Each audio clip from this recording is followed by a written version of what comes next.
Acredita-se que o futebol tenha surgido por volta de 3.500 anos antes de Cristo na China, que na verdade era um treinamento militar, que após as guerras formavam equipes para chutar as cabeças dos soldados inimigos. O objetivo era passar a bola de pé em pé sem deixar-a cair no chão, levando-a para dentro de duas estacas fincadas no campo. No Japão antigo, foi criado um esporte muito parecido com o futebol atual, porém se chamava Kemar.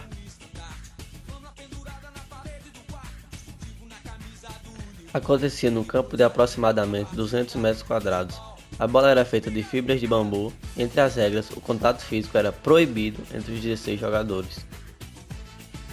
Historiadores do futebol encontraram relatos que confirmam o acontecimento de jogos entre equipes chinesas e japonesas na antiguidade. Os gregos criaram um jogo por volta do século I a.C. que se chamava Epísqueros. Nesse jogo, soldados gregos dividiam-se em duas equipes de 9 jogadores cada um e jogavam num terreno de formato retangular.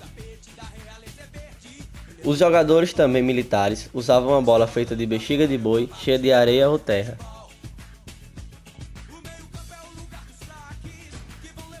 O sole ou arpastum era criado por militares. Era permitido usar socos, pontapés, rasteiras e outros golpes violentos. Dados que mostram a morte de alguns jogadores durante a partida. Cada equipe era formada por 27 jogadores, onde grupos tinham funções diferentes no time: corredores, dianteiros, socadores e guarda-redes. Na Itália medieval apareceu um jogo denominado Gioco del Calcio. Era praticado em praças e os 27 jogadores de cada equipe deveriam levar a bola até os dois postes que ficavam nos dois cantos extremos da praça. A violência era muito comum, pois os participantes levavam para o campo seus problemas causados, principalmente por questões sociais típicas da época medieval. Integrantes da nobreza criaram uma nova versão dele, com regras que não permitiam a violência. Nesta nova versão, cerca de 12 juízes deveriam fazer cumprir as regras do jogo. O Gioco del Calcio saiu da Itália e chegou à Inglaterra por volta do século XVII. Na Inglaterra, o jogo ganhou regras diferentes e foi organizado e sistematizado. O campo deveria medir 120 por 180 metros e nas duas pontas seriam instalados dois arcos retangulares chamados de gol. A bola era de couro e era enchida com ar. O futebol começou a ser praticado por estudantes e filhos da nobreza inglesa. Aos poucos foi se popularizando e no ano de 1848, numa conferência em Cambridge, estabeleceu-se um único código de regras para o futebol. No ano de 1871, foi criada a figura do guarda-redes ou goleiro. Em 1875, foi estabelecida a regra do tempo de 90 minutos.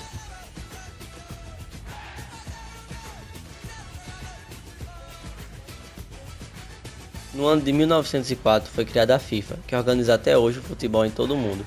É a FIFA que organiza os grandes campeonatos de seleções de 4 em 4 anos, cuja sua primeira edição foi em 1930, sediada no Uruguai. Brasil! Charles Miller viajou para a Inglaterra aos 9 anos de idade para estudar. Lá tomou contato com o futebol e ao retornar ao Brasil em 1894, trouxe na bagagem a primeira bola de futebol e um conjunto de regras. Podemos considerar Charles Miller como sendo o precursor do futebol no Brasil. O primeiro jogo foi realizado em 15 de abril de 1895 entre funcionários de empresas inglesas. O primeiro time a se formar no Brasil foi o São Paulo Atlético, fundado em 13 de maio de 1888.